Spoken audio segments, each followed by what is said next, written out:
의정부 백병원에서 일하던 간호조무사와 간호사가 잇따라 코로나19 확진 판정을 받았습니다. 병원은 20일부터 건물 전체를 폐쇄하고 의료진과 환자 300여 명에 대한 전수 검사를 하고 있습니다. 지난달 말 코로나19 재확산으로 고3을 제외한 학생들의 등교가 전면 중단됐는데요.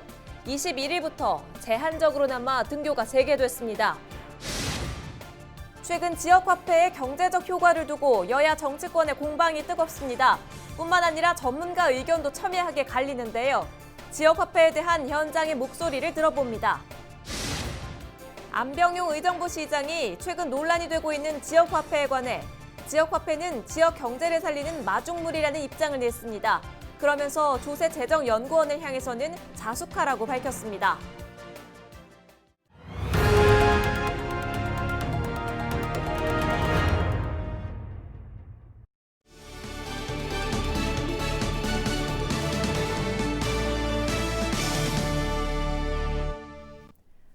여러분 안녕하십니까? 헬로티비 뉴스 나라입니다.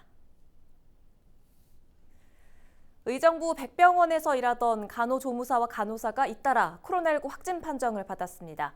병원은 건물 전체를 폐쇄하고 환자와 의료진 전원에 대한 전수 검사를 하고 있는데요. 의정부에서 코로나19로 병원 전체가 폐쇄된 건 성모병원 이후 두 번째입니다. 이지훈 기자입니다. 병원 정문이 굳게 잠겼습니다. 병원에서 일하던 간호조무사와 간호사가 잇따라 코로나19 확진 판정을 받으면서 병원은 20일부터 임시 폐쇄됐습니다. 외래 진료도 전면 중단됐습니다. 스톱했어요.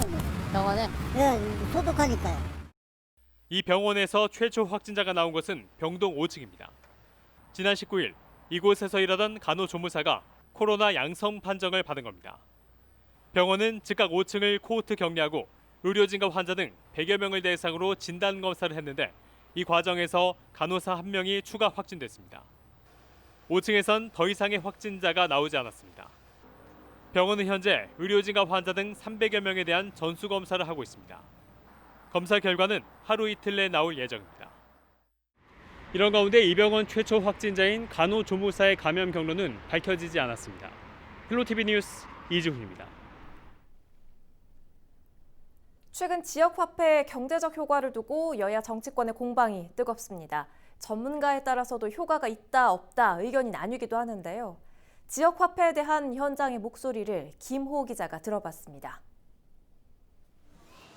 의정부의 한 전통시장, 추석 대목을 앞두고 벌써부터 분주한 모습입니다. 여기저기 흥정을 하고 값을 계산하는 시민들. 전통시장 특성상 현금도 많지만 지역 화폐도 쉽게 볼 수 있습니다. 신용카드 형태로 발급돼 편리한 데다 인센티브까지 있어 애용하는 사람들이 늘고 있습니다. 인센티브도 10% 있어서 우선 그거 쓰고 있고 주변에도 다 돼가지고 그냥 간단하게 쓰기 편해서 이거 쓰고 있어요. 그만큼 40만 원이면 벌써 그 많은 돈이 그 인센티브가 붙지 않습니까? 그 붙음으로써 우리 서민들한테는 굉장히 도움이 많이 되는 거죠. 그런 것이 정책적으로다가 많이 앞으로 탔으면 좋은 것 같아요. 지역 화폐에 대해 상인들도 호의적입니다. 대형마트를 상대할 차별화된 경제 정책인데다 재난지원금 효과를 톡톡히 받기 때문입니다. 대형마트에서는 지역화폐를 사용할 수 없기 때문에 소상공인만 쓸 수 있는 걸로 알고 있거든요. 그러니까 지역에서 소상공인만 쓸 수 있는 걸로 알고 있어서 아무래도 조금은 도움이 되는 것 같아요. 지역화폐가 이게 활성화가 되면 아무래도 이제 상인들한테 많이 진짜 크게 도움돼요. 엄청 크게 도움돼요. 그때 되게 어려웠거든요. 근데 그때 이제 전통시장에 사람들도 많이 들어오시고 그래서 엄청 도움 많이 됐어요. 저희는 진짜로. 최근 지역화폐에 대한 논란에 대해 경기도 상인연합회가 공식 입장을 밝혔습니다. 코로나19 확산으로 골목 상권이 붕괴 위기에 놓였지만 지역화폐로 회생 가능성을 봤다는 겁니다. 무엇보다 지역 상권과 거리가 멀었던 소비층을 끌어들이는데 실질적인 효과가 있었다고 주장합니다. 백화점이나 마트 이런 데만 있던 사람들도 시장에 한 번 더 나와보고 또 물건도 실제로 구매하다 보니 새로운 시장의 그 맛과 정과 또 가격에 대한 것들을 싸고 저렴하고 좋다는 걸 느끼게 되다 보니까 어떻게 보면 시장의 어떤 새로운 단골구를 만드는 효과도 있고 경기연구원 역시 지역 화폐에 대한 긍정적인 보고서를 발표했습니다. 지난해 소상공인 매출 분석을 통해 지역 화폐 결제액이 증가하면 소상공인 매출액은 월 평균 57% 증가했다고 밝혔습니다. 또 지역 화폐 결제액이 증가한 점포는 그렇지 않은 점포에 비해 월 평균 535만 원의 매출이 늘었다고 덧붙였습니다.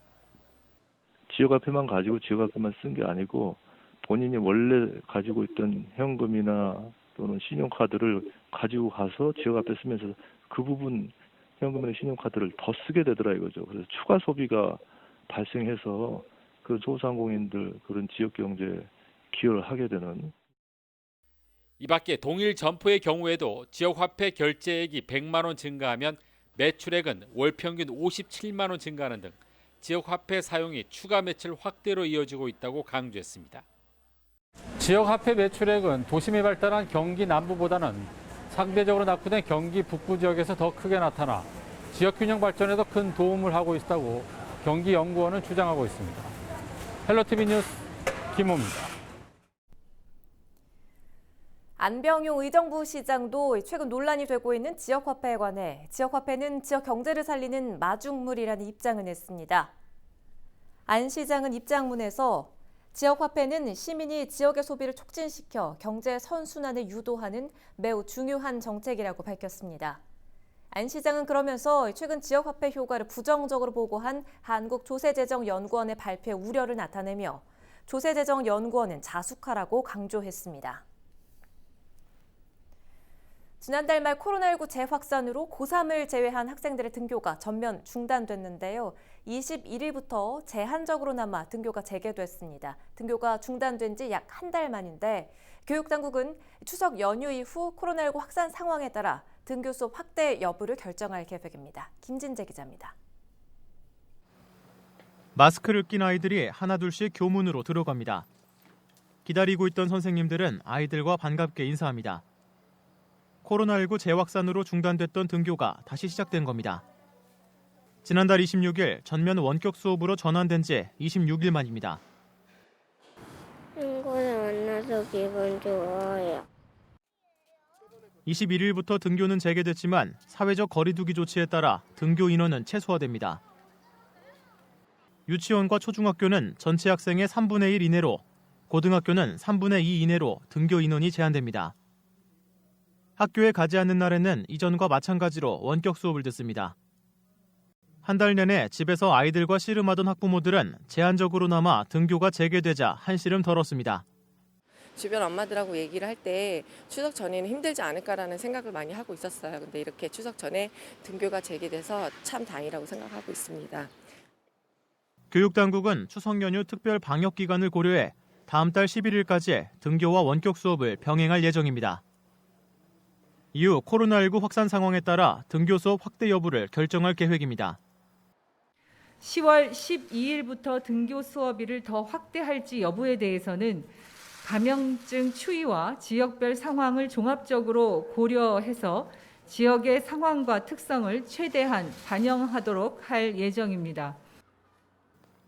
수도권을 중심으로 확산하던 코로나19가 점차 안정되면서 컴퓨터로 수업을 듣던 아이들도 늦게나마 2학기 첫 등교를 시작했습니다. 헬로티비 뉴스 김진재입니다.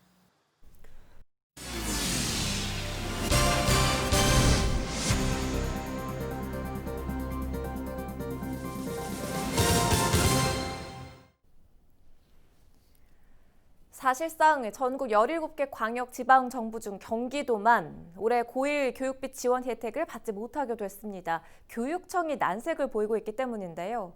경기도의회도 이 문제에 고민이 깊습니다. 김우석 의원과 연결해서 이야기 나눠보죠. 의원님 안녕하세요. 네, 안녕하세요. 반갑습니다. 무상교육이 시행이 되면 아무래도 그 경제적인 부담을 조금 덜 수 있게 될 텐데요. 지금 코로나19 장기화로 경제적 어려움이 깊은 만큼 더 절실해졌다는 그런 문제가 있을 겁니다. 그런데 왜 경기도만 고1 무상교육 실현이 어려운 겁니까? 2020년부터 2024년까지 5년간 정부가 49.6%, 또 도교육청이 47.5%, 그다음에 지자체가 2.9% 부담하도록 이렇게 되어 있어요. 그리고 올해 이제 경기도 내 11만 5,400명의 고1 학생을 대상으로 무상한 교육을 실시를 하려고 이제 준비를 하고 있는 단계인데, 수업료하고 이제 학교 운영 지원비하고 해가지고 한 805억 정도 예산이 좀 필요한 상황이거든요. 그런데 지금 뭐 상황이 이제 잘 아시잖아요. 내국세 감소 등으로 해가지고 지금 보통교부금이 4,219억이 감액 조정이 돼야 하는 실정이 있거든요. 여러 가지 상황이 좀 어려운 상황인데, 그럼에도 불구하고 이제 비대면 상황으로 교육을 이루기 위해서 인프라 구축을 하려고 무선 와이파이로 그런 걸 하려고 또 이제 계속 예산 집행도 하고 있어서 좀 빡빡한 건 현실인 것 같아요. 결국은 이 재원이 문제인 건데 서울, 인천을 비롯한 수도권 그리고 뭐 여러 지자체에서는 사실 이 고1 무상교육을 조기에 실행할 예정이라서 더 큰 아쉬움을 남기는 것 같습니다. 그래서 이 도가 나서야 하는 게 아니냐, 어렵다고 말만 하지 말고 교육청이 특단의 대책을 내놔야 한다는 목소리도 많습니다. 어떻게 보십니까? 아시는 것처럼 이제 청와대 이제 국민청원 게시판에도 경기도교육청 게시판에 2학기 무상교육에 대한 이야기들이 있단 말이에요. 근데 그 주제가 뭐냐? 전국의 모든 학생들이 차별 없이 평등하게 교육을 받아야 된다. 공교육의 테두리 안에서 학생들의 교육 격차 이런 게 벌어지지 않도록 노력을 해야 된다라는 이 절실한 바람들을 경기도가 모를 리가 없어요.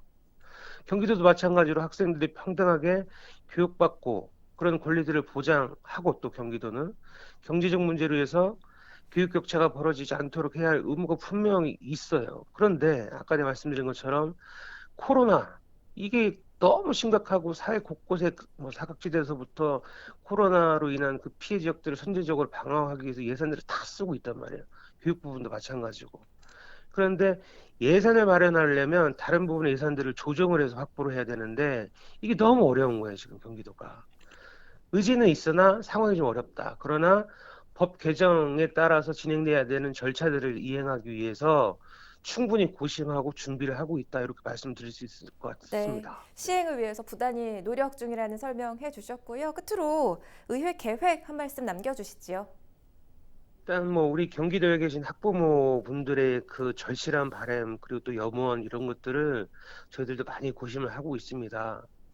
그런데 이제 다른 지역들이 먼저 선 집행을 하고 이제 선 지원을 하는 부분에 있어서 저희도 좀 가슴 아프게 생각하고, 혹시 이제 내부적으로 노력이 부족하진 않았나라는 어떤 자책들도 있는데, 그럼에도 불구하고 저희 그 예산 규모를 가지고 조정하기에는 좀 어려움이 있어서 약속들이, 그런데 내년에 약속했던 법 개정으로 인한 약속했던 부분들이 절차적으로나 또 시기적으로 차질 없이 진행될 수 있도록 많은 노력들을 하고 고민을 하겠다는 약속을 드리도록 하겠습니다.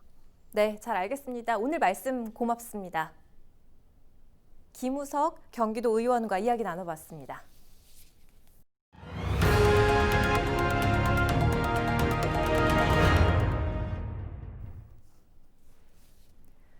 경기도는 추석 연휴에도 도의료원 6곳과 도내 보건소에 선별 진료소를 운영한다고 21일 밝혔습니다. 도는 추가 확진자 발생에 대비해 감염병 전담병원과 생활치료센터를 운영하며 역학조사를 진행할 방침입니다. 또 확진자와 접촉한 사람 중 밀접 접촉자의 경우 자가격리자로 분류해 일일 증상 발현과 무단 이탈 여부 등을 모니터링할 계획입니다. 의정부시의 내년 생활임금 시급이 9,700원으로 확정됐습니다. 올해보다 140원이 인상된 금액으로 내년 1월 1일부터 의정부시와 시출자 출연기관이 직접 고용한 근로자들에게 적용됩니다. 생활임금은 근로자가 실질적으로 생활할 수 있는 임금으로 의정부시는 2016년 관련 조례를 제정해 이듬해부터 생활임금제를 적용하고 있습니다. 지난해 정부의 공공주택지구로 지정된 의정부 우정마을의 보상 작업이 본격 추진됩니다. 한국토지주택공사 LH는 이달 중 우정 공공주택지구 조성사업 보상협의회를 구성하고 보상에 나서겠다고 밝혔습니다. 의정부 우정 공공주택지구에는 약 51만 제곱미터 면적의 3,700여 세대가 입주할 예정입니다. 이상으로 뉴스를 마칩니다. 고맙습니다.